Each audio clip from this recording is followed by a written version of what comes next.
Good evening, everyone, and sorry to keep you waiting. On behalf of MTI, I warmly welcome you to the next edition, 31st edition of Antardishti, which is our flagship leadership dialogue series. As we all know, Antardishti is designed as a platform where our senior leadership from SAIL engage with the different and distinguished practitioners from various uh, industries, from the various background, primarily to reflect on their real leadership journeys, their decision-making styles under the various complexity, and where they share about how they build their institution in the various dynamic environments wherever they are working. Over the course of this series, sir, we have explored various themes such as strategy, innovation, governance, and also execution. But what connects us all this is the leadership is the central idea for overall series of the Antardishti, sir. And rightly, sir, leadership today is also increasingly all about navigating the uncertainty, especially in the Trump era that we have start calling it now.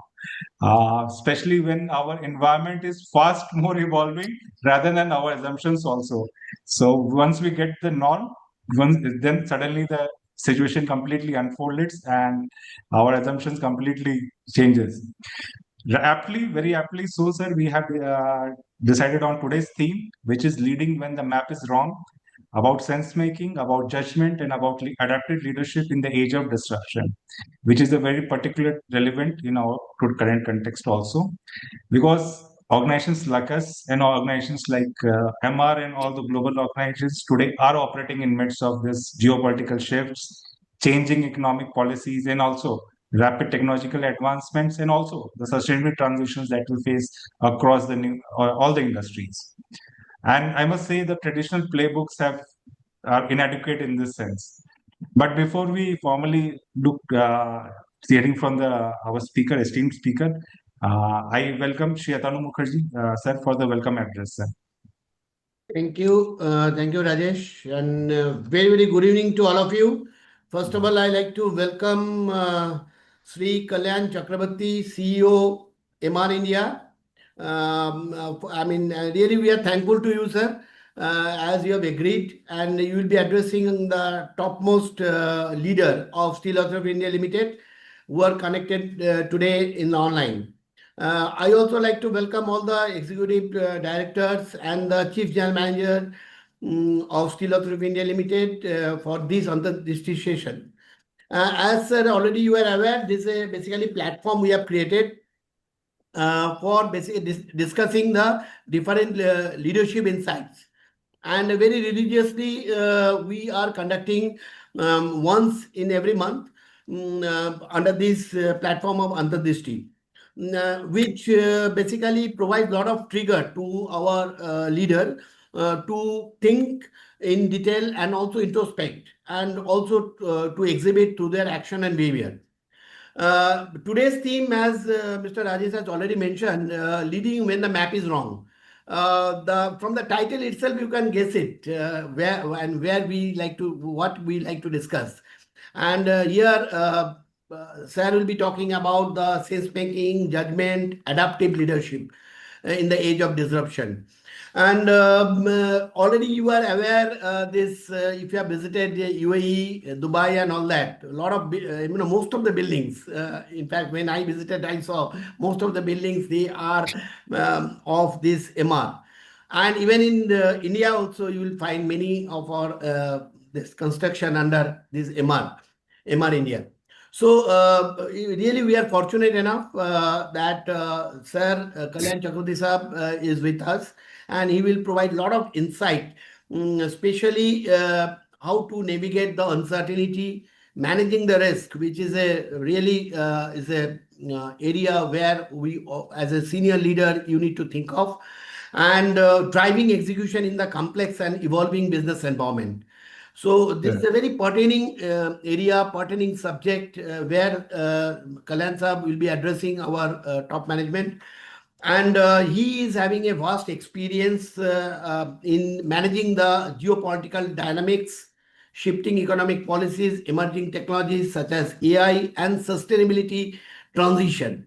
So all these, areas, it will be really helpful for all of our top management to think, to introspect, and also to exhibit through their action and behavior.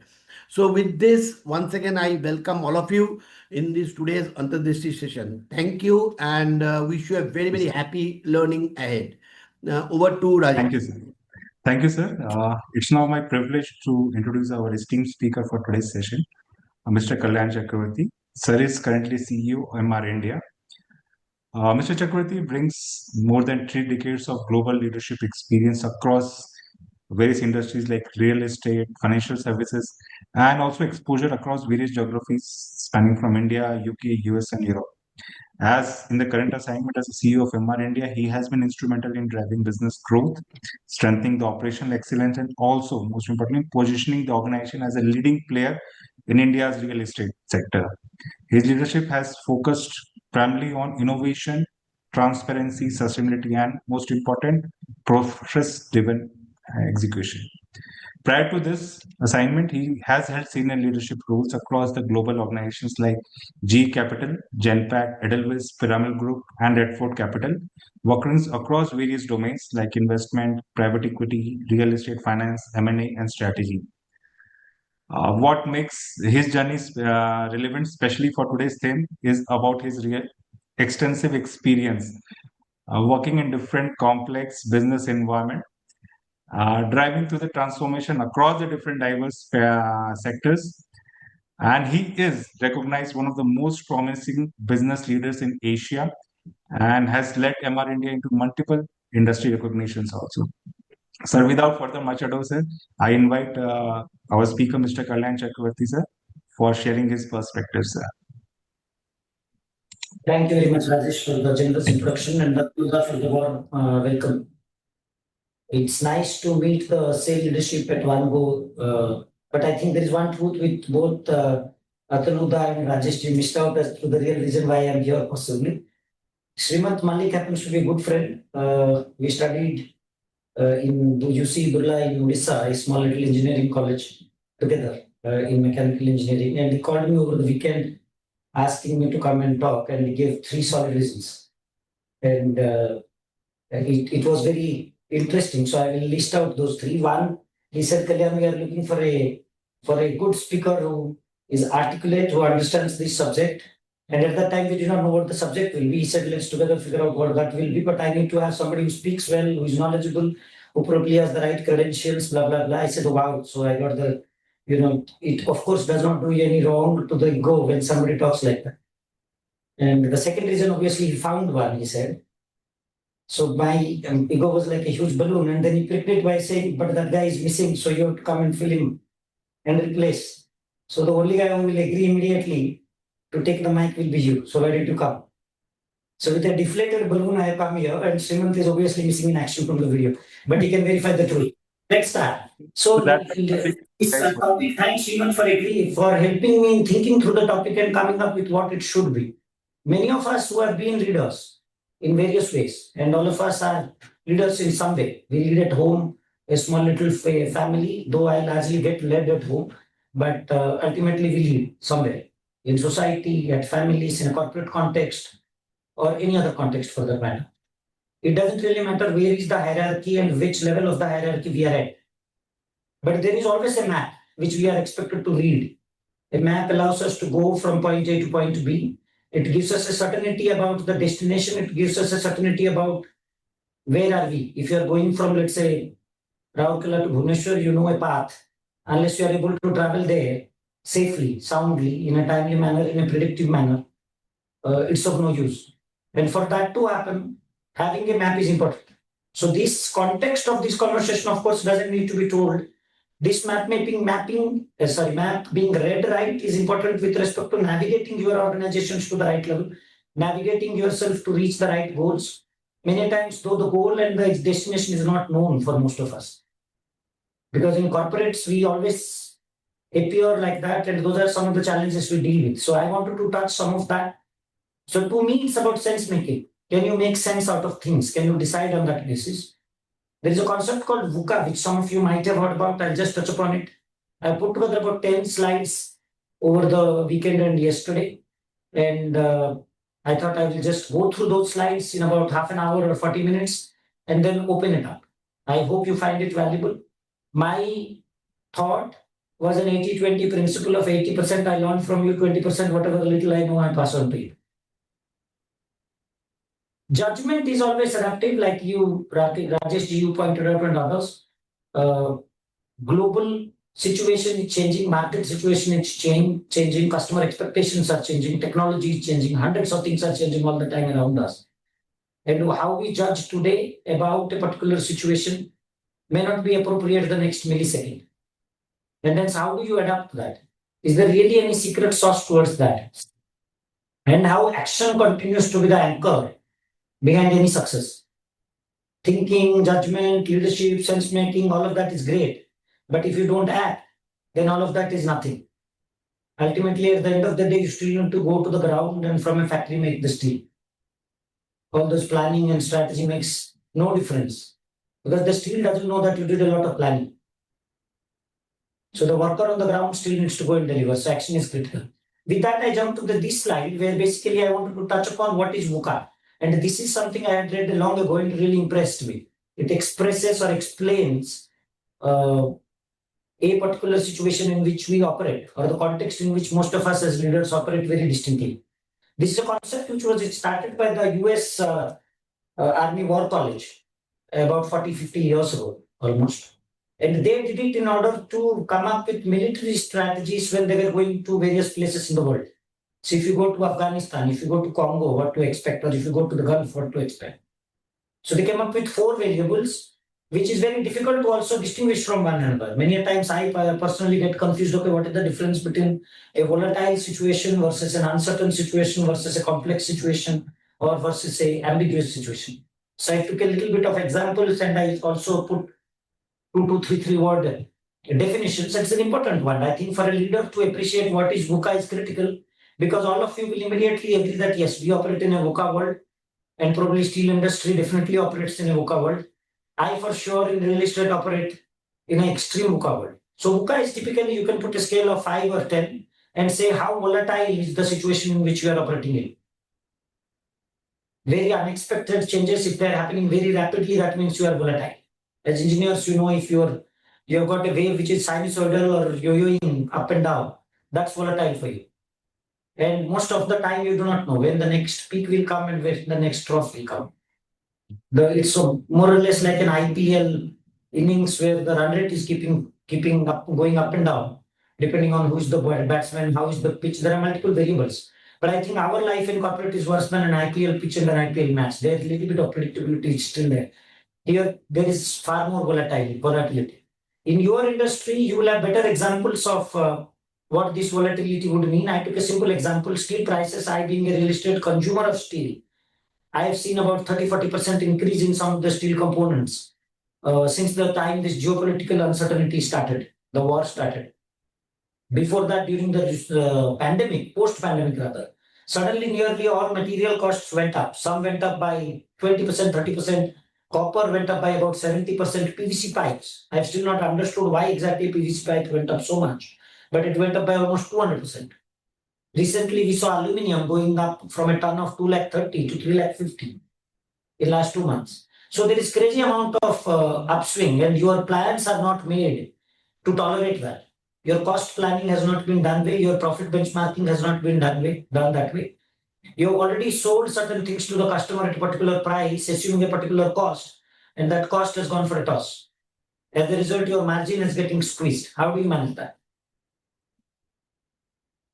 As if volatility is not enough, there is uncertainty. How do I predict when will the war stop? Since the time war has started on February 28th, it has been 2 months. I think exactly yesterday. And I have come up with, or rather I have seen all kinds of predictions from astrologers to geopolitical experts to political experts to foreign experts, strategic affairs experts, giving all kinds of dates. 7 दिन में बंद हो जाएगा, 30 दिन में बंद हो जाएगा, 3 साल तक चलेगा. Nobody has a clue. And these are factors completely outside of our control. And these are, of course, geopolitical angle. If you come closer to your home, there are mandates around green steel. People are confused. What are the timelines? What are the percentages? When do you need to achieve what? That uncertainty causes a leader to struggle. How do you fix or how do you plan tomorrow? In the third element of KUKA is complexity. Most of our life, and as you go higher in the organization, the complexity becomes more. Right? You are handling more variables. You are handling more interdependent variables. I'm hoping some of you are engineers, and hence some of the terminology I'm using is fair game in this conversation. But there are issues and variables which are pretty interconnected nowadays. Some sneezing happens in Mexico. Long ago, there was a book, and there is a tornado as a result in, let's say, Philippines, few thousand miles away. This is similar. China does something, production goes down, production goes up, new factory comes online. You see the impact on the steel side, right? New evolutions happen on the metallurgical side. Some new alloy comes, some new specialty steel comes. It starts putting challenges down the line.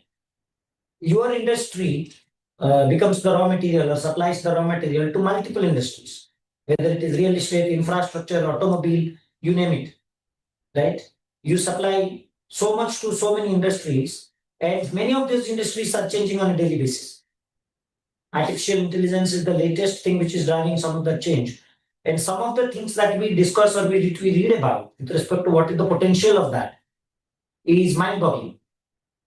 I read a book by Peter Diamandis, if some of you might have read it, which talks about how in the periodic table there are about 118, 120 elements, right? Mankind, if you were to go through a permutation combinations, we should be having a billion or a trillion different alloys, combination of multiple different things. Steel is, of course, between iron, carbon, and other things, chrome, and manganese. Some of these things you form effectively an alloy, right? We have barely scratched the surface, and alloy making is a slow process. Takes 10 years, 20 years, sometimes 100 years to come up with a single alloy. With AI, the prediction is the alloy making pace, because of the synthesis which will happen, will upgrade so very fast that we will see far more alloys than we have ever seen in the past, and there could be alternatives coming to steel much faster than ever. So your industry is also less safe than it used to be. Otherwise, it's an evergreen industry, right? I know when we were passing out of engineering college, the smarter guys got into SAIL. People like me could not. And one of the big reasons was we go to SAIL and we are happy. We retire. We live in a nice, company provided accommodation, which keeps getting bigger as you grow higher, and happily retire into wherever you want to retire into. But I think some of that predictability is gone because more complexity has been introduced by the environment into our lives. The last one here is ambiguity. Most of the situations that we now come across is very unclear. We do not know. Everything is, sorry, I opened another so that I apologize for those brief distance. I can't see part of my own screen because this video is coming. I do not know how to get rid of it. So probably, sir, you can stop sharing it again. I'm not doing a favor to my prowess of technical side and expose my inadequacy. Let's say I've opened my mobile phone where I've kept the deck so that I can see my own deck. Nevertheless, absence of clarity, absence of data, absence of any past precedence is a very regular and most often happening event. This was not a problem earlier. 10 years ago, you go back, or 30 years ago, you go back when you were in MT probably. Things were far more safe. There was a lot of clarity because there was a boss to provide clarity. SOPs are put in place. We used to create SOPs which used to keep us steady for 5 years, 10 years. Now SOPs last for a day. Does it really make sense to create an SOP? It probably does in some ways, but not for the leaders. Probably at a shop floor, an SOP helps where repeatable processes are still there. So I don't discount the need, necessity, or importance of an SOP. But for leaders, there is no SOP. Decision making cannot be done through SOPs. How to decide which direction to go, how fast to go, why to go.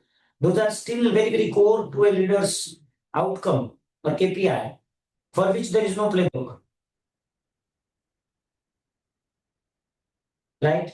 We as a developing economy, we have enough of all of these parameters. So if I were to put a scale of 1 to 10 on all these four, India probably ranks somewhere around 7 to 10 in all these four metrics. Same thing, I think, for steel industry for you. For real estate, definitely we are in the top end. You cannot predict from a day to the next day. Am I clear? Should we move? Yes, sir. Yes, sir, we can.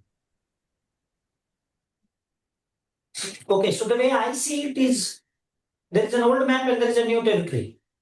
In the old map, we all used to go gather data, analyze that data, build 5-year plans, break it down into individual annual plans, and you come up with, say, okay, let's do today, this Monday, Tuesday, Wednesday, every week I do planning, I meet on a Monday morning, do reviews, and then change everybody, follow through, make sure that everybody does what has been given in the calendar. And more or less trying to protect what the plan has been created at the beginning of the year or beginning of the 5-year plan. I have in my 30 years experience never seen a 5-year plan playing out the way it was supposed to be playing out over 5 years. Every second year you go back, you create a fresh 5-year plan which doesn't have any resemblance to the previous 5-year plan. Plans go wrong from the day the planning stops. Because there are variables which a plan can never anticipate. Right? But that has been the old playbook. A large part of it's still the game. It's not that we are not into 5-year game planning. We are not into the current annual year plan or whatever. Those are things which, of course, are helpful tools which keep us on track in business contexts. But what is happening now, which is making the left side more difficult to happen or difficult to do successfully, is the signals have become ambiguous. You look at a situation and you do not know whether it is working right or working wrong. And for leaders, it becomes worse. The signals are never confusing when you are a kid or when you are an MT. But as you keep growing and you become getting into rarefied air of leadership and you go away from reality, the signals become ambiguous. You are no more close to the action. You are a general in the army. You are not yourself facing the bullet. I'll go into more details later, but the signals start becoming ambiguous. The assumptions which you made, they expire fast. All assumptions are with an expiry date, and that expiry date is very quick. Unlike medicines, which are 3 years or 5 years expiry date, many times our assumptions are 1 day. Some of the assumptions you made yesterday, they don't last. It's almost like driving a scooter versus driving a plane. Right? When I said piloting a plane, let's say. It's very, very entrepreneurial to be a scooterist. Every second, something changes for you. There is a pothole, there is a cow, there is a bump, there is a traffic, some unknown guy coming from the wrong side of the road. In the Indian context, most leaders are driving a scooter. Aeroplanes, in comparison, is running on a cruise mode. You step in when there is a risk. But if you are flying for about, let's say, 10,000 miles, for 9,000 miles, everything is okay. Your intervention is limited. It's not very entrepreneurial. Everything is smooth, most often. 1 in a million, there is a possibility something will go wrong. But a leader is more akin, in my mind, to that of a scooterist. He cannot make assumptions leaving at home as to how will traffic be every meter of the journey for the next 2 kilometers. We are into that world, no assumptions. Disruption is extremely structural. Disruption is no more accidental. Disruption can almost be anticipated now. But disruption is very real. And this disruption is heavy. It's not small. Disruption is so very heavy that entire industries are expected to go through heavy changes. Entire professions are expected to disappear. And new professions are expected to come up over the next decade, 2 decades and all because of the technological side. And most often, reality hits us faster now. I will collect the data about that reality later. And the relevance of that data is lost because a new reality has arrived by then. How do I manage in that context? The only thing which helps us in these 4 is the judgment. We as leaders obviously have experience, some amount of intellect, ability to work with people, having worked in different situations, and that is where we fill the gap. We are expected to make judgments, and that's why we get paid. You are given a set of data, you need to decide now. There is never a perfect time or perfect data or all the information for you to take a decision. You have to judge. And if you almost, a good leader probably ends up, gets 80%, 90% right. If you get 90% of your decisions right, you're good. Decisive leaders who take quick decisions, who make good judgments, good enough. And that is, as a result, the most valuable KPI so to say. What is it that we give as a leader? Is judgment. Right? I'm moving. To me, that is the product. A leader's product. What is it that you are selling to your organization? What is it that you are selling to your stakeholders, customers, to your own team? Is judgment. All of us. When I say you, us. So people look up to us for making the right kind of judgment. This is where we get measured, tested amongst the particular community that we play in. So if you are a CHRO, for example, you are tested by all the trainees or the new joinees or all the various people and how you run. What judgments do you take? Beyond your SOP. Your SOP says certain things, but there will be always that arrival of a new problem, a new situation, an unheard of thing for the first time. You cannot say, sorry, ये तो पहली बार हो रहा है, मैं सोच के बताऊंगा. You will have to take a decision. How do you decide? How do you judge is important. And that is the core product of a leader, in my view. All of this is my view, so I put to this presentation in a manner. You may not necessarily find it in a book. I just put together how I think, and I hope some of it makes sense. And some of this is how I operate. To me, there are 4 or 5 components of judgment as a leader. First is speed. Do it fast. Gives you more time to fail, more time to retry a different solution. But speed is the currency with which all of us need to operate. Reliance does it brilliantly. Do it fast. Execution is fast. Decision is fast. My group CEO, an Indian called Amit J, extremely decisive and very quick thinker, very fast decision making. Makes a huge difference. Don't put committees, 5 people sitting multiple times, 3 months in order to take a decision on which color of paint to be put. Decide fast. Right? And the bigger the leader, more strong the leader, the faster the decision making should be. I'm not saying just close your eyes and decide whichever way. Don't do a toss of the coin to decide, but it's a judgment thing. You know, how fast do you judge? How nimble are you? Many a times you decide before the implementation happens, fresh data arrives. Or some junior in your team has come up with something, sir, ye chal nahi raha. Are you willing to course correct? Are you willing to drop your ego? Are you willing to go on a different path? Or are you just going to stick to your ego saying, sorry, maine bol diya bas. Right? So that nimbleness and openness is important. Right? Do you run a democratic meeting where the junior most person, for example, also has a voice to express? In all my meetings, everybody knows that I end the meeting by going around the table and everybody is open to speak. And many times you get very good intelligence from people who are junior most in the team. And there is a very strict rule that everybody has to speak. Otherwise, they will be volunteered to speak. If they don't volunteer, then we volunteer them. And how fast are you to change? Of course, agility is a very oftenly used word. Right? It's a almost cliche. But are you willing to change fast? You will be faced with adversity. Do you want to double down on an existing decision and stick it out and fail harder later? Or do you want to change it now and do it fast? If that's also a judgment, a core component of judgment. The fourth to me is intelligence. And intelligence has to be spongy. So you act like a sponge.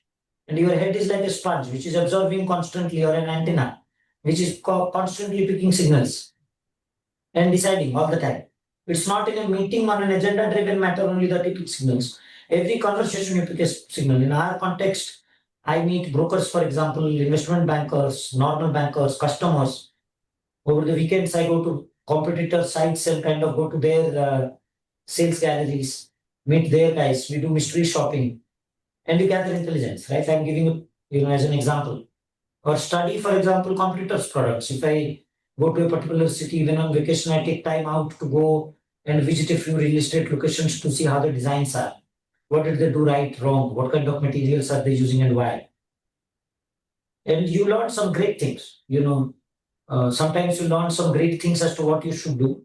Equally number of times you will get to know what you should not do. Both are equally important. So intelligence is not only about getting things right, but also wrong things right. Make sure that the wrong things are eliminated, for which your signal needs to be working, your antenna needs to be working. But keeping your openness and keeping your brain like a very well-working sponge all the time, gathering intelligence, just like the CIA or Mossad in your context as a leader. We are rolled into one. We are supposed to be the fastest of the, let's say, speed. We have to be the fastest decision maker and nimbleness and all of that, like a Usain Bolt probably, and in terms of acting like a sponge, probably the best possible intelligence agency in the world, all rolled into one as a leader. I don't know whether you guys are able to see the screen. The last one is saying provisional conviction. You can Yes, see it. we can see it. Provisional conviction, effectively, no conviction is final to me. I have never found or kept my conviction to be final. Okay, I'm convinced this is the way to go. That is normally a slight contradiction to leaders where confidence is key, is another thing which we all say as leaders because we love confidence. Confidence is the best product of a leader. When you stand in front of your boss or in front of your team or a customer and say something very, very confidently, people like it. Strength, confidence reflects strength. And strength is critical in leaders, whether it is Napoleon or Churchill or Indira Gandhi or Mr. Modi. Confidence is important. Confidence exudes strength, and strength gives people a lot of comfort. But confidence comes from conviction, or should come from conviction. Confidence should not be coming from an artificial acting up confidence. I think all of us are confident. I'm not doubting that. But the conviction should never be final. The moment my conviction is final, I'm in trouble. So keep it always provisional. So don't overcommit to anything that you are not able to back off. Stay open. Recommit. Are you with me? So if a new version of data comes, intelligence comes, be willing to revisit your assumptions, revisit your decision, changing your decision. If it is underway execution, then if there is a need to tweak the execution side, please feel free. We do that all the time. So for example, after you lay a foundation, many times certain challenges come. While the building is under construction, execution is underway, we face challenges, material availability, labor availability, skilled labor in particular, or some MEP, some new challenges which have come, the design guys feel, okay, this cannot be working anymore, right? Or a new law comes in, which asks us to do something different than earlier being done. Or a new geological event has happened. Suddenly, there was a upgradation or there is a big earthquake, for example, and suddenly the customers are afraid and we want to suddenly do something different. We recently decided that we will do temperature controlled concrete in foundation. So pour the concrete at around 20-21 degree temperature, even in the middle of, let's say, 47-48 degrees of external temperature in the external weather in summer heat. Now that has got obviously lots of advantages on settling and no cracking and all of that. But that is something we suddenly brought in as a policy. We felt that's the right thing to do and let's go ahead and do it. We had to have the entire machinery rigging. If we had fully committed, we would have gone ahead with the previous chalo agle project se karte hain. It's a very normal, obvious reaction most people take, most corporations take. But we said let's not do it for the right reasons. Safety or customer commitment. So keep your commitments strong, but don't overcommit to the extent that you become rigid.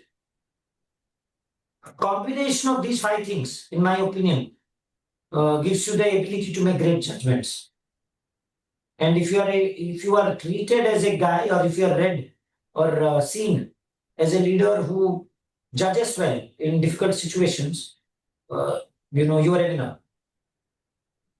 How good a leader is how good a judgment maker are you. Are you with me? Yes, sir. So just linking back to sense making or map reading, I wanted to combine the two, sense making and judgment. It's not about finding the right answer.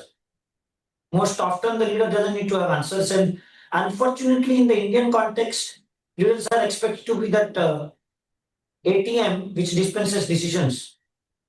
You go and put some pin code, put your card, sir, addition.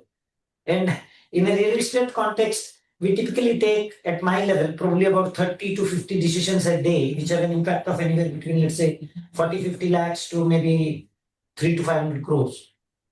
And many of those decisions will have to be done swiftly, otherwise every delay causes you hurt. It causes damage to the company. And it's one of the most, and our dependence in real estate is very high on the external environment. We are one of the most government dependent corporations or sectors, in addition to probably infrastructure. We depend on the government for approvals, for example, land matters, for example.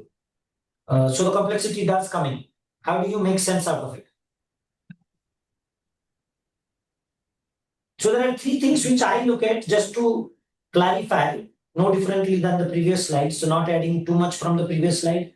But the challenges are which kind of make you a weaker leader or make your judgment weaker would be a commitment to a prior map. You already knew a map and you want to go in that map. Suddenly you realize after driving some time that map is wrong. I'm sure some of you might have faced a situation where Google Map has led you into the middle of a ditch. Committing to a particular map without keeping flexibility is not helpful. So always keep open to a strategy which is required to be constantly changing. And strategy is always dependent on, of course, the context. The context right now is geopolitical, context right now could be technological, it could be competition, it could be customer, it could be anything. But as the context changes, it's only fair that the priority and the map towards meeting a particular goal within a changed context also changes. The other, I think, stay busy was one of the things my first boss had told me. Very important in a corporate world to stay busy. लोगों को दिखना चाहिए तो बहुत काम कर रहा है. So I particularly remembered that principle from the past and brought it. Staying busy has nothing to do with any of the things that the leader is supposed to be read about or leader is supposed to be looked up to. People look up to for making great quality judgments fast. Staying busy is the least successful path to reach there. And finally, as a leader, we many times go by people who are loud, go by people who are visible, go by people who are articulate, and pick signals from them. And we weaken those signals which are coming from relatively quiet people, passive people, people who don't speak up much, don't raise their hand, people who are probably introverted. So extroverts tend to drive signal giving to the leaders, which is a bit of a trap one needs to avoid. So if you have a story running in your head, make sure that that story is well tested. Don't assume your story is right because you wrote it in your mind. That has been a learning for me. I have been proven innumerable times when I come up with a hypothesis about what the decision should be in a particular context in my company. But when I revisit that by talking to a bunch of people, socializing ideas, I have invariably found that there are lots of angles I missed out on. All of us have blind spots. All of us think we know everything as we become bigger and more experienced. But I think as you go bigger, we lose out quite a bit. To which, for fun, I put this one. This is you probably are seeing something for the first time. But I basically believe judgment is about sense making. Great judgment is great quality of sense making. Sense making in turn depends on three things. It depends on senses. God has given us 5 senses. Hearing, smelling, touching, right? Or taste, those are the senses. Let's assume those are the senses which will, unless you have the right sense. In a corporate context, it's not the same 5 senses. You have more. Financial sense, marketing sense, customer sense, HR sense, people sense. Those are the other senses. Not necessarily the human senses alone. The other is altitude. With leadership, the problem is you do come to better sense due to the advantage of the altitude. As you grow higher in the organization, hierarchically speaking, you gain altitude, and with gaining of altitude, the expectation is you make better sense, and more or less that's true. As you go higher, you are likely to make better sense. Because the process of going higher is rigorous. Not everybody goes higher. It requires a particular amount of exposure, experience, falling down, standing up again, gathering some bruises. getting beaten up by the bosses, getting mentored by people, situations, contexts. So you have learned, unlearned, then you have gathered the altitude, and that should ideally give you better sense making, no doubt about it. Of course, experience. Those are the three things which give you sense making. But senses per se, whether it is financial sense, marketing sense, and all of that, is inversely proportional to altitude. The higher we go, the lesser we can see.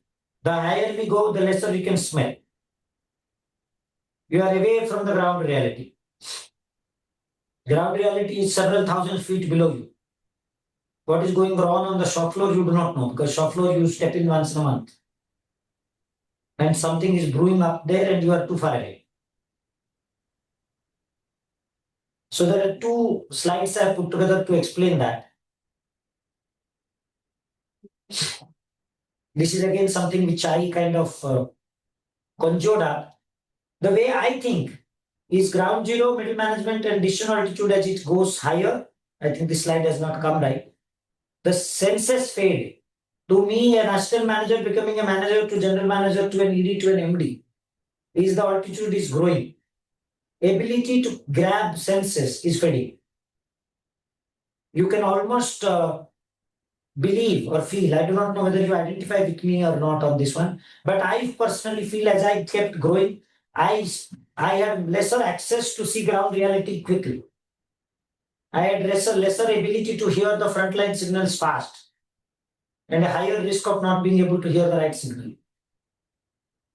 Essentially, you cannot measure, cannot sense what is going on in the market fast. You are always dependent on somebody, the team, mostly. Right? The team hears, the team senses, the team sees.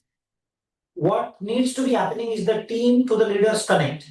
So I think from an HR or people perspective, elements you talked about some time ago, from a people perspective, they have become more important than ever. AI has only made people more critical and more necessary than ever before. Only thing is we have to be, as much as a leader needs to be nimble-footed, the team also needs to be equally nimble-footed. But the senses still lie with the team. So I tell my team that I'm an official Dhritarashtra. Except that Dhritarashtra multiplied by probably 16. I have 16 direct reports looking after different functions. Dhritarashtra could not only see. I cannot do many things, I tell my team. I said, I do not know how to sell, I do not know how to market, I do not know how to finance, I do not know how to construct, I do not know how to design. So you are the guys who do all of that for me. But I want to know all of that. I do still do make decisions and judgments on those 16 so that as a company we still win.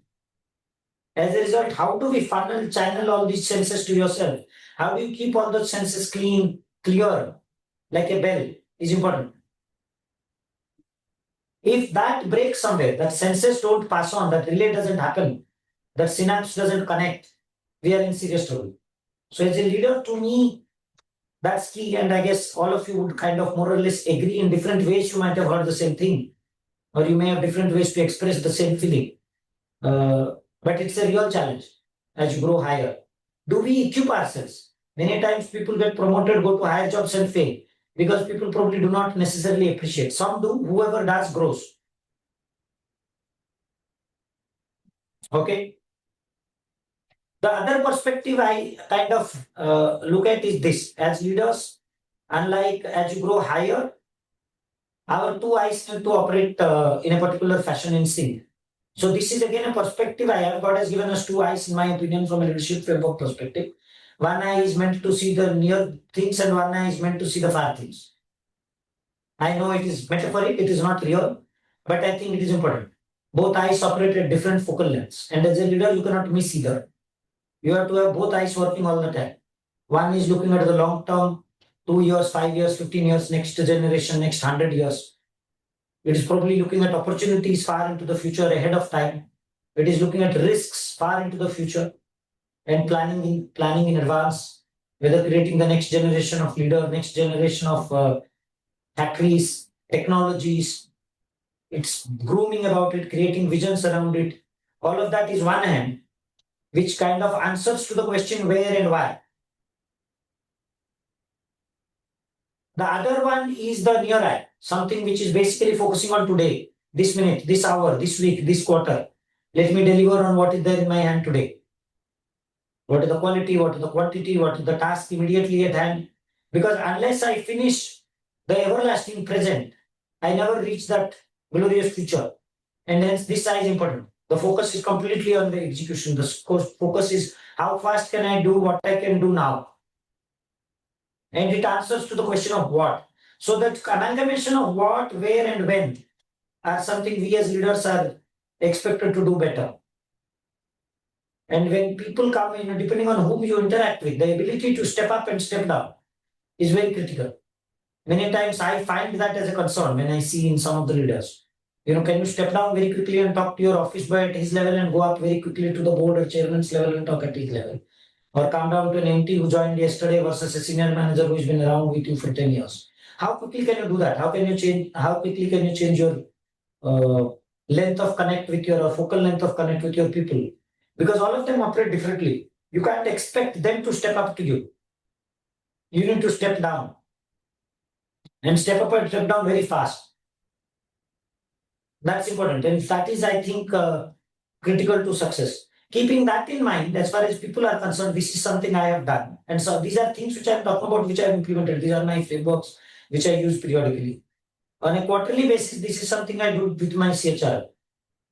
I personally believe that irrespective of the size of the organization, whether you have an Indian Army, Indian Railways kind of organizations, which are probably about anywhere between 1 million to 1.5 million, or anywhere between, let's say, TCS, Wipro, various state governments, which typically are anywhere between 70 to 1 lakh people, 1.5 lakh people. I do not know how many people work for Steel Authority of India Limited. My sense will be about 50,000, 60,000 people. I do not know. But a massive organization. I'm on target, sir. Sorry? You are perfectly right, sir. Okay. 50, So 50 we are an organization with around 1,000 people. We are much smaller. But irrespective of whether you are a 3 lakh people company, 13 lakh people company, which is Indian Army, 3 lakh would be, let's say, Infosys, Wipro. 30,000, I do not know, let's say 60,000 is sale, about 1,000 with us. You ultimately need only about 5, 15, and 50 people to run. I need 5 people as the core architects who own things, who decide things, who think things, who come up with ideas, suggestions, and drive. At a senior level, I want 5% of my senior leaders to be in that position. You are in great shape. If you are running the whole government, you need 2 great people or 5 great people, 5 great bureaucrats. If you were to take a government situation, they are the guys who will shape the direction. They are the guys who will shape the thought process. They are the thought leaders. They own, they commit, they drive, they bring energy to the table. In the middle management layer, we again put together a list, and I've always struggled to get these numbers right. Actually, the presentation, I think, went a little wrong. These are not percentages, these are absolute numbers I put actually. 5 senior people, 15 middle manager people, and 50 junior manager people. And I normally don't manage to get there. We really scratch our head to identify. And a typical good quarter when we have done this, and this keeps changing, and we go by actual knowledge. Nobody goes on that list unless at least the CHR or me know the person. So this is not outsourced to people. We do it personally. Which are the 5? And typically I've never gone beyond 3 in the top column, first column. About 7 to 8 I've seen, probably 9 in a very good quarter in the second column. And in the third has never crossed about 22, 25. It is very, very difficult to have a strong team across layers who can deliver on a grander vision. But if you figure out a framework of identifying your talent fast, keeping a mechanism which is nimble, quick, flexible to identify talent fast, and figure out a way to empower them, nurture them, give them the right environment, make sure that you protect them, give them the toughest of the challenges, you will see your organization going in a different direction. I do not know, of course, in a Steel Authority context, how easy is it to do. In a private sector for us, it's a far easier context. So you can pick somebody and differentially treat very quickly. Right? A promising person comes in a junior management, in 2 years, we can put him in a much faster track than anybody else because the guy is showing promise. But I'm telling you, if you can get this clear, even if you are unable to do something with those people, knowing those people will be, you can allocate your time better. Attention can be given to those people who are better. They will deliver better things for you. Paying attention to them creates wonders. right? I hope you identify with what I'm saying. This is a principle which I do, which allows us to pick signals better, which allows us to take better judgments, which allows us to handle the VUCA situation better. I'm just trying to link back to all the slides that have come so far. Irrespective of what you do so far, none of that will matter unless you act right, which is on the first page we talked about. Which is where I kind of frame it this way, and this is what we practice here almost on a day-to-day basis. When you walk into a meeting, when you walk into any context, when you walk into a decision-making situation, keep it very simple. Either do it or decide not to do it, but never drift. So we refuse to walk away from a meeting without deciding. And we have a chairman mandate to keep all meetings less than 30 minutes. So you cannot keep a meeting more than 30 minutes. And we implemented that a couple of years ago. And since then, we have realized that actually most meetings don't require more than 30 minutes. We said if you take more than 30 minutes, everybody has to use the Teams or directly face to face. Meeting rooms, automatically the secretaries will give you a 30-minute slot. After that, somebody will come and say, sir, sorry, the next meeting is starting. You don't have a choice but to leave. If it is Teams, it is recorded. Why it has gone to, let's say, 45 minutes? We are, of course, not stupid to ask at the 31st minute, but we do ask at a queue time like here. And we realized that we have now shaped an organization which finishes things fast. Decide within 30 minutes, but must decide. Decide one way or the other. Whether you decide to do it or not decide to do it, both are acceptable. But don't delay it. Committee बना देंगे, दोबारा मिल लेंगे, 3 meeting और करेंगे, no. It's a tough one. Initially, when you practice, it is very difficult. But I can assure you this is one of the best things that you could do. And do it for fun if you can. If not for anything else. Otherwise, we used to have these workshop kind of things. 2 hours meeting हो गए, sometimes 3 hours meeting हो गए, चाय पानी samosa and all of that लेके बैठ गए हम लोग 1.5 घंटे तक तो वही खा रहे हैं, कुछ काम ही नहीं हो रहा. And then people chit chat and all of that stuff. So it's a bit more clinical way of working. It removes a lot of friction and things happen faster. Everybody comes prepared. That is the biggest thing that I have seen. And people, human beings have a tendency to get at the mic. Right? They want to be heard. They want to hear themselves speak. That's a very innate human desire.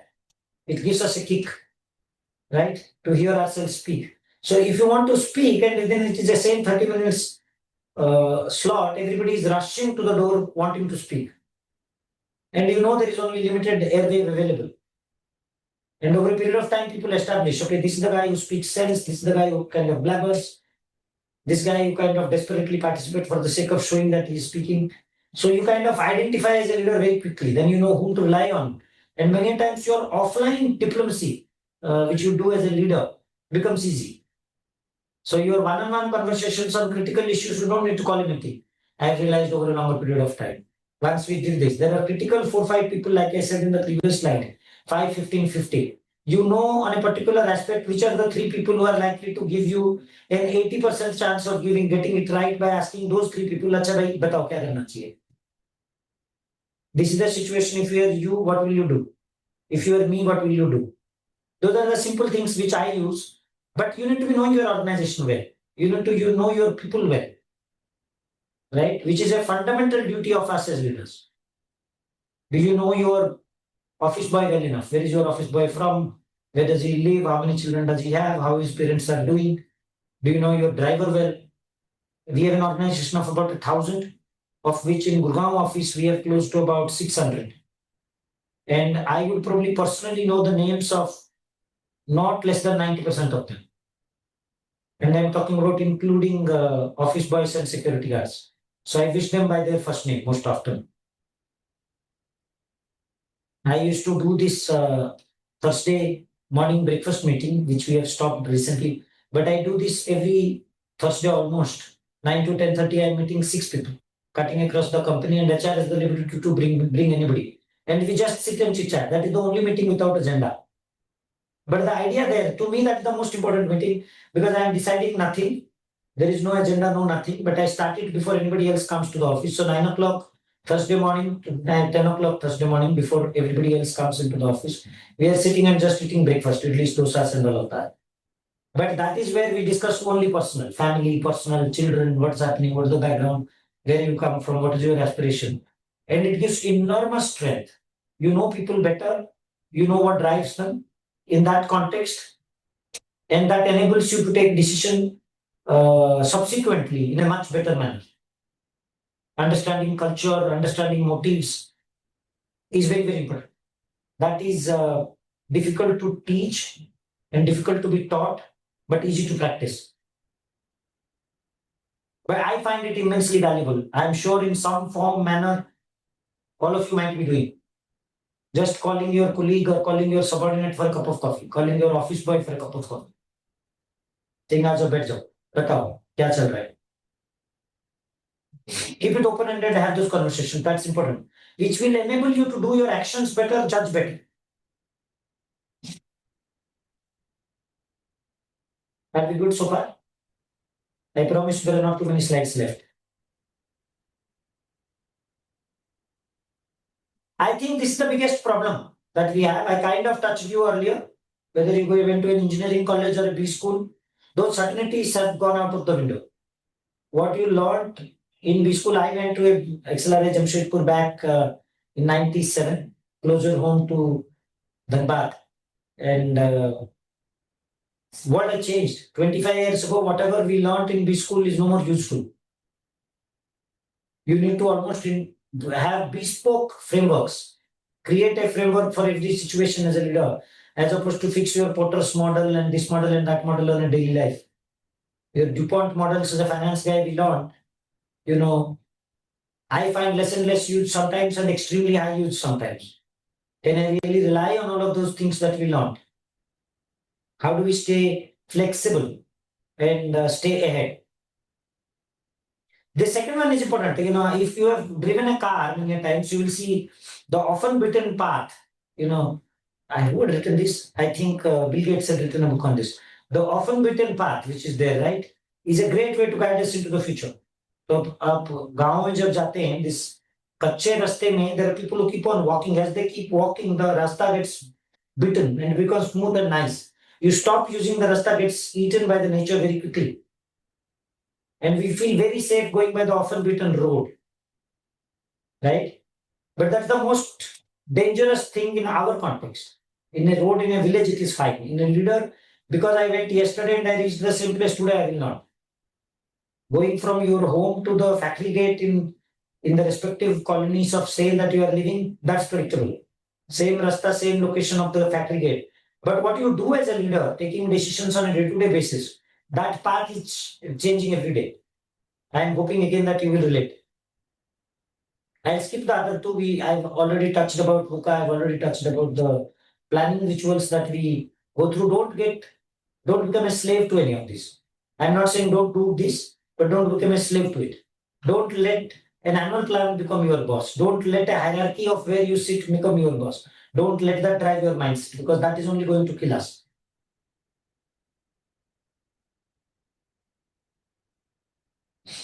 This slide I have put without much of personal experience, to be honest. These are from books I read and from a quick research on the internet. So I don't claim personal intelligence towards building this slide. So I will not talk about this slide. Probably I'll share this that you can read. But what I can tell you, when I try to say, okay, what is happening in your industry? For me, in our industry, I can talk about as far as AI is concerned, we have started unleashing AI in multiple different ways in every sector. I'll give you one example. And we are not doing it necessarily in-house. We don't have the LLMs, we don't have the competence. Our ability is to, or our openness to use tools available by experts in the space is what we are looking at. We are not creating AI here, we are leveraging AI. We are a customer for AI. So there is this form called Kaizen, which we are working with right now as an example. What we do there is in a typical design. I give a land profile to a architect and ask him, okay, ABCD are my design constraints. I want a particular amount of area to be built, a particular number of towers to be built. I don't want my cost to go up beyond a point. I want all my statutory norms towards the building to be kept in mind while you design. Please go ahead and come back. it typically takes about 6 to 8 weeks to come back with what is called as a concept plan. And it typically gives anywhere between 16 to 12, 6 to 8 or 6 to 12. And for every extra option that he builds, he charges us more. Right? So most developers stop at around 6 to 8 because beyond that it starts costing. And the typical thought process is अच्छा 6 में मोटा मोटा आपको कुछ ना कुछ तो पसंद आएगा. Right? When we started working with these guys and did some prototypes, and typically, as I said, 6 to 8 weeks, every extra version I'm asking for, they will take anywhere between a week to 2 weeks. So if I want 12, my 6 to 8 weeks ends up becoming 12 to 14 weeks. Right? So I don't have too many permutations and combinations possible.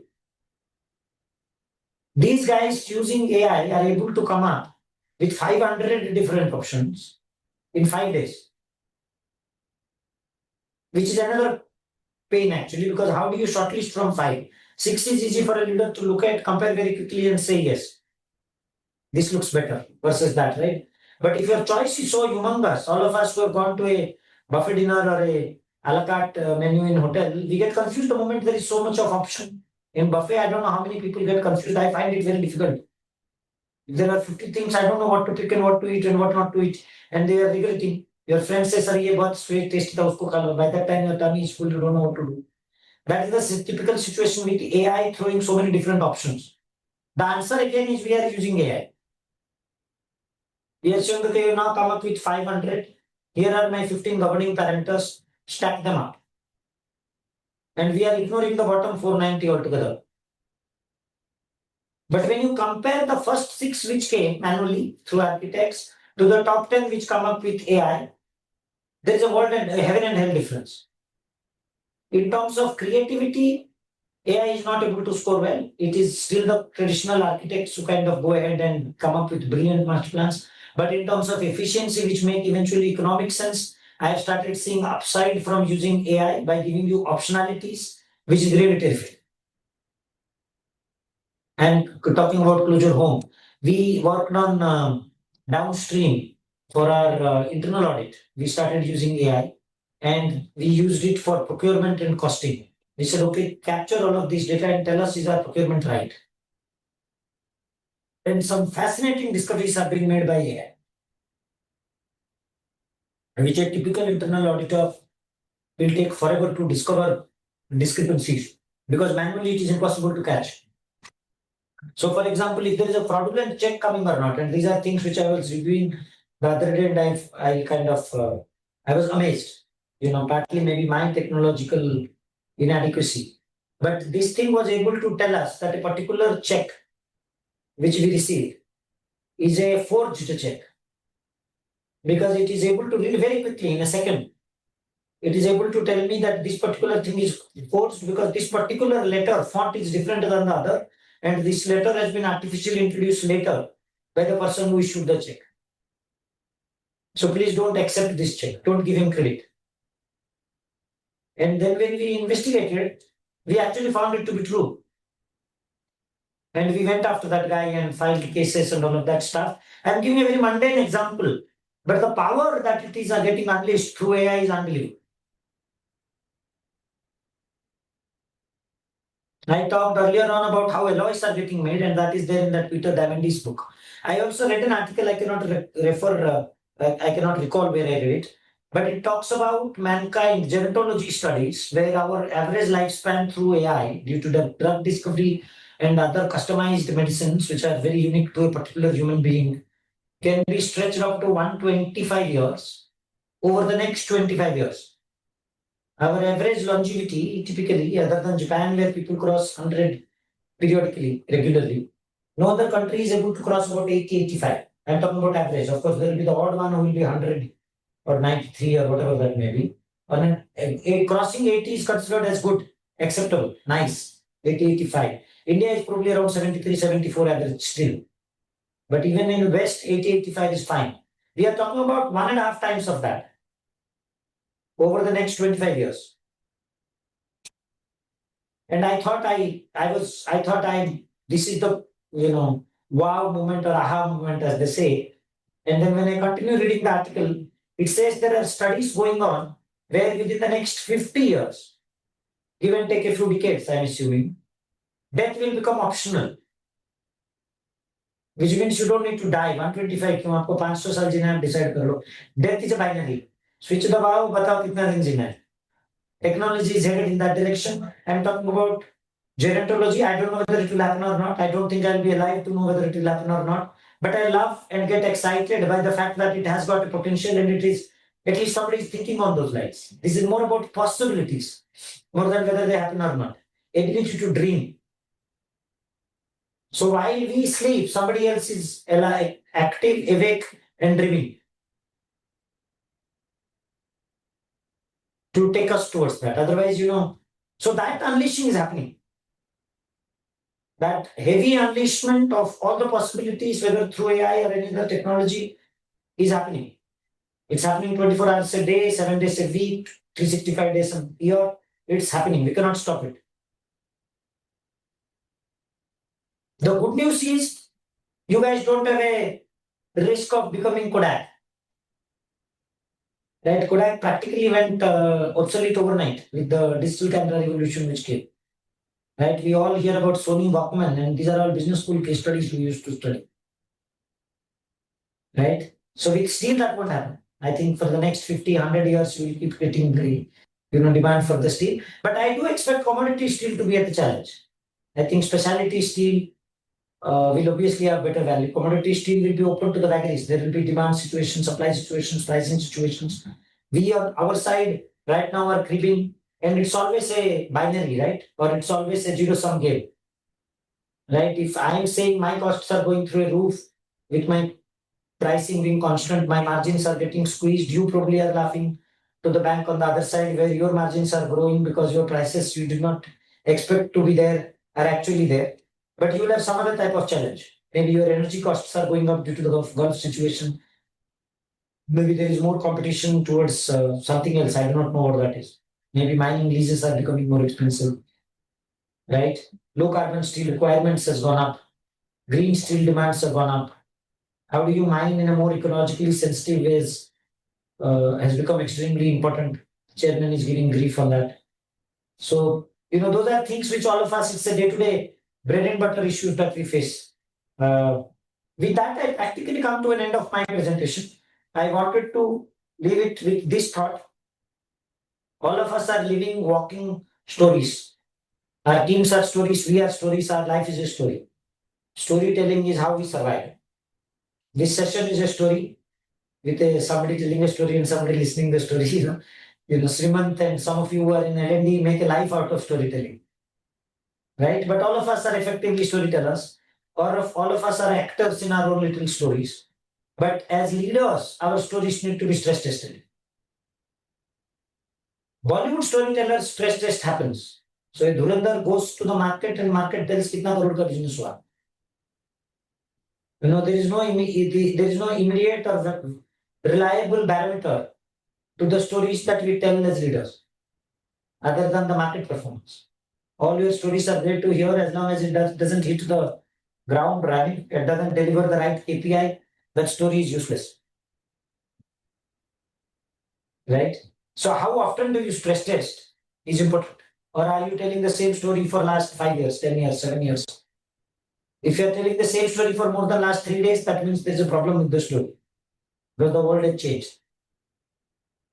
With that thought, I will leave it open. If there is any question or thought, any learning that you wish to share, I would love it. Thank you, sir. Thank you very much, sir, for such a thought-provoking session, sir. Completely mesmerized with whatever you are sharing, sir. And I'm sure with more time, I will relate more to it. I will now open to the question answers. If anyone have any questions, you can directly ask with the speaker, or you can also use the chat box. So we're open to Q&A.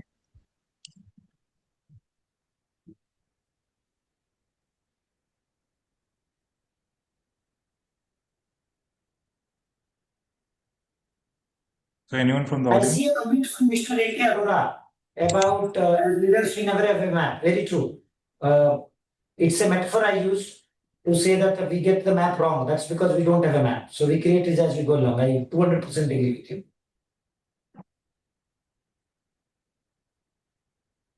Are there any questions? We can take a pause to reflect. Good evening, this is Mojumdar, CGM RMHP and Center, Durgapur Steel. My question is suppose I am an investor. Case 1 is I am investor in a private sector bank, and I am investor of the CPF trust. So the risk taking capability for both the cases should be different. So in the context of being a private company and being a public sector enterprise like us, what should be our lookout in case of investment for a PF trust, that the more security factor will be there, the risk taking factor will be less. So what is to be done, and what should be our approach to be competitive in the market along with the private sectors? Let me make sure I've understood your question, sir, because there is a little bit of an absence of clarity. I think there is something wrong with the microphone or something. Are you talking about investments made by you in your capacity as a professional, or investment decisions that you make in your capacity as a professional? I am talking about any kind of decision which is involving some kind of risk and some kind of security. Being a public sector undertaking, we need to balance that security component along with the risk component. Absolutely. Which is in case of private sector, the risking capacity, the benefit to be accrued would have been more. So in the present context, where the map is not very clear, then what should be the approach of a public sector enterprise like us in comparison with a private counterpart, so that the public sector entity can be competitive enough at par with that private sector. So that is the factor. I personally think that as far as public sector or private sector, ideally should not matter. I know it matters, but for a second I pretend that it ideally should not matter, for the simple reason that the customer and the market in which you play is common. Whether you are a JSW Steel or you are a Steel Authority of India Limited, your customer is same, your process is same, your output is same. Of course, your locations could be different, your customer at a generic level is same, maybe a specific level could be different. You probably are working with a particular car maker and not a different car maker, that's a different matter. But both of you work for automotives, both of you work for real estate. From that perspective, I think there is no difference between the context per se. The difference is more internal. The difference is more about the regime. As if, let's say, for the absence of a better way to explain, let's say, JSW Steel is, let's say, left-hand handwriting, whereas yours is right-hand handwriting, which is very, very different. Or you are a left-handed batsman and they are right-handed batsmen. So it is fundamental to your existence and fundamental to your identity, and that poses certain challenges. I'll come to that. But to me, that is the difference. Right? Now, to me, from a private sector perspective, and we are a private sector company, at the same time, we are public sector also. So we behave like a private sector company, but we are owned by the royal family of Dubai. Our major shareholders is there. We are governed and audited by the government auditors, the equivalent of Comptroller and Director General. But culturally, we behave like a private sector company. See that some of the, and I don't wish to be negative about it, but I think the problem with a private sector thought process or mindset historically, and I'm not suggesting in any means that it is same, is let me take the safe path out. There is no risk to not taking a decision. चुपचाप बैठने से the risk is lower to me personally speaking than कुछ करो और गलत हो जाएगा तो ज्यादा दिक्कत है. We see that in bureaucracy as well, right? There is no good answer, sir. Ultimately, the great leaders will always decide. The great leaders will step out and do the right thing, and a good mix will always come. To me, I am a firm believer that when you create an organization of 100, there will be that 3 people who will stand out. And those 3 people who will take risk will always win. Nature abhors decision makers to be punished. Nature abhors risk takers to be punished. My point That's an actual law. That's my firm belief.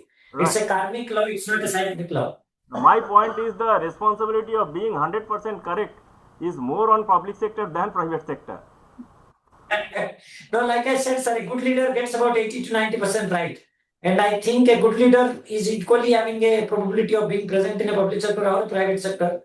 and he has got a similar type of decisions to make. I don't see any reason why he or she in public sector can take a decision which is not having the probability of win of 80 to 90%. The only difference is when you do that 10% wrong or that 10, 20% wrong, which is likely to happen for anybody. You cannot guarantee 100% right. In chase of getting 100% right, you will get nothing right because you will take no decision. It's like, I'm scared of meeting with an accident on the road. So the best course of action for me is not to ever drive on the road. Don't go anywhere. Definitely, sir. That's not Definitely. the choice I make in my personal life. This is similar. So I think ultimately the good leaders will make. I don't think there's a particular recipe for success that I can give you. You need to be willing to step up and take those decisions. You need to be willing to embrace those uncertainties. You need to be willing to take some decisions in the absence of all the data. And you need to be willing to stand up and deliver and be counted. There is a risk that something will go wrong occasionally, and there will be that odd person who may get punished unfairly. But that person will need to climb up to go to the top. I think the reward will be the biggest motivator. There will always be the 3 people who will deliver, sir. I don't think that can be given through a secret sauce as to how do we do it. Ultimately, sir, 100% information is only there in hindsight, and even in the indecision, there is some risk involved. So, thank you, sir. Are there any more questions? Or I'm sure people will reflect more onto the subject, but considering the paucity of time and respecting all the times of our faculty and other seniors also, we'll move to the next segment, and may I request our Executive Director HR L&D, Shri Sanjay Dar sir, to kindly please contextualize this particular and very important session in our perspective also, sir. Give a summarization, please, sir. Sir, you're muted, sir, Sanjay sir. Just a moment. Thank you, Rajesh. I hope I'm audible. Yeah, Yes, I sir. kept my mic off. So I'd like to thank Kalyanji for giving a very grounded perspective on leadership and getting a very, different perspective on leadership from the traditional lens that we normally tend to look leadership at. And that was something very, very interesting for us, all of us to learn. Kalyanji, the strategy of first keeping it open to you and then nudging you on a particular aspect, looking at what you're comfortable with, was deliberate. We don't want a speaker speaking on something because he has to speak. We want a speaker speaking on something where they have a conviction and they have a body of knowledge. So first we wanted you to feel comfortable around that territory. And then we asked about contextualizing it to, our context. And this is the boundary condition under which we want people to, because that is our lens. So we want you to look at things from your lens, but then converge it with our lens. And why we had given this issue is because right now our company is also going through major transitions. Our industry is going through major transitions. And you've mapped those issues quite well in terms of what is happening because of green. We are getting a lot of it and we are still trying to make sense of it. Okay, what is it that we need to do? The geopolitics is the way it is affecting the larger economy and the way it is affecting our supply chains. Things like, what's happening in Australia in terms of the mine and what's happening in terms of the overall dynamics of the logistics for all our raw materials. So those things are there. And like we gave you the brief that we need it from the perspective of leadership. And as you mentioned it, leadership is fungible. The basic principles apply across contexts. It's just that you have to customize them. And you raised this point about going on. I'll give a different analogy of going on a pole and raising the level or coming down to the level of detail of abstraction where it starts making sense to the people around us. You mentioned that. And thank you for sharing us this very important issue that's important for us, where we talked about, the map is not the territory. We had this assessment of a lot of our people on high performance traits indicators.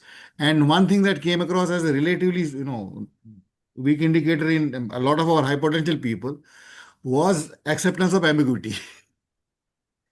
So for us to let go of those certainties and accept that, okay, some things are not knowing and not knowable, and we need to work with incomplete things, is something that all of us need to appreciate.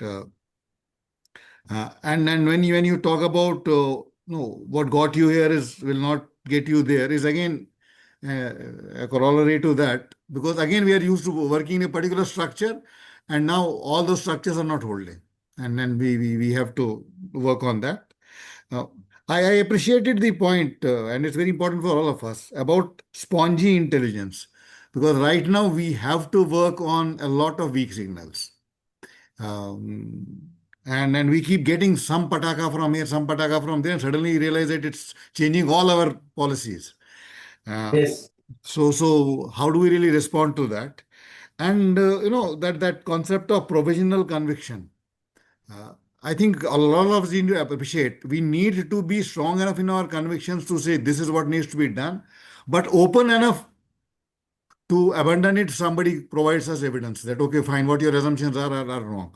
And that's tough for leaders, because apparently it's a contradiction to hold. But that's leadership. I mean, if you had no contradictions to hold, there was no leadership involved. I mean, we were just following, we could automate it, and we could, that kind of thing. And that's something that's very important for us. And talking about the issue of, judgment is always there in the market. It's only how good your product is. I really like that analogy of, because many a times, a lot of our juniors, we have some juniors also joining in there. They're wondering, why we do the donkey's work, what does the boss do? What do those leaders do? I mean, they're sitting in their cabins. So what you have articulated is, We used to think about our bosses the same way. So I don't see them thinking like that about us. Right. So that's very important. Our product is judgment, and that's very important for us to really appreciate. And that was a very, very interesting insight. And when you talked about having more reviews, more dashboards, but we have never challenged the story. And I could relate to a lot of things that we have. A lot of whenever something goes wrong, we have more intense reviews. But we are not judging the fundamentals of why things are happening. I mean, just the other day yesterday we had a review on safety. A lot of things we are discussing, a lot of reviews, dashboards, and all that. But the fundamental story of why we are not able to ramp up our safety record is something that we need to. So that deeper thinking, challenging assumptions, what we call double loop learning, is something that's very important for leaders. And I think you raised that point very, very validly for us. And I think I want all my colleagues to,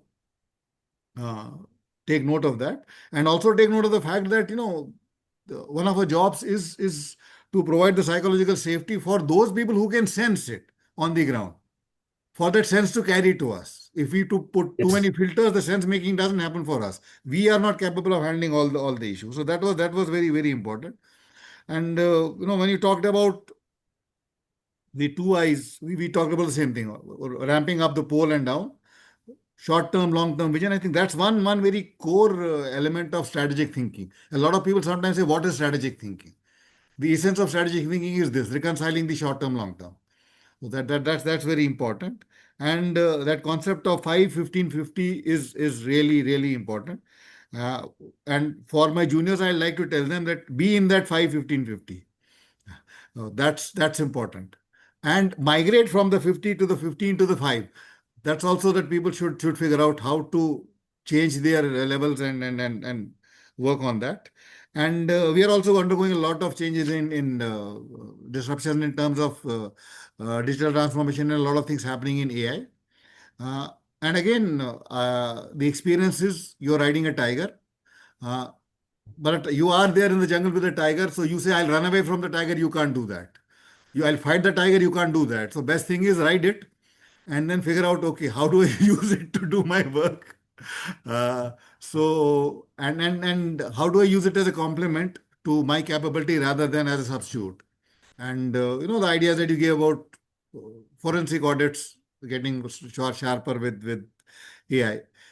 So thank you very much for giving us this very broad perspective on what does it really take to be a leader. And you actually, I must thank you for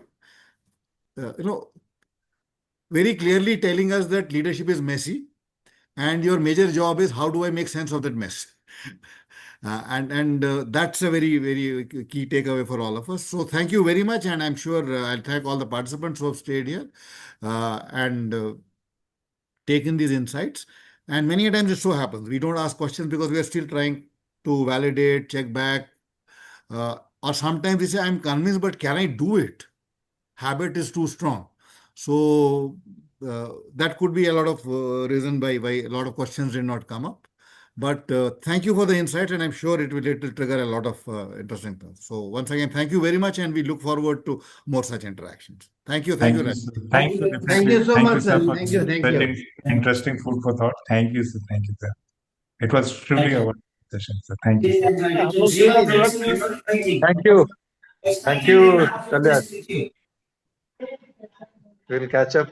Thank Thank you, you, Thank Kalyan, for for having such wonderful speakers. Thank you, Shriman, sir. Thank you, Ji. Thank you, sir. Have a good Thank you, evening. sir. We'll go out. We'll now close the session. Thank you.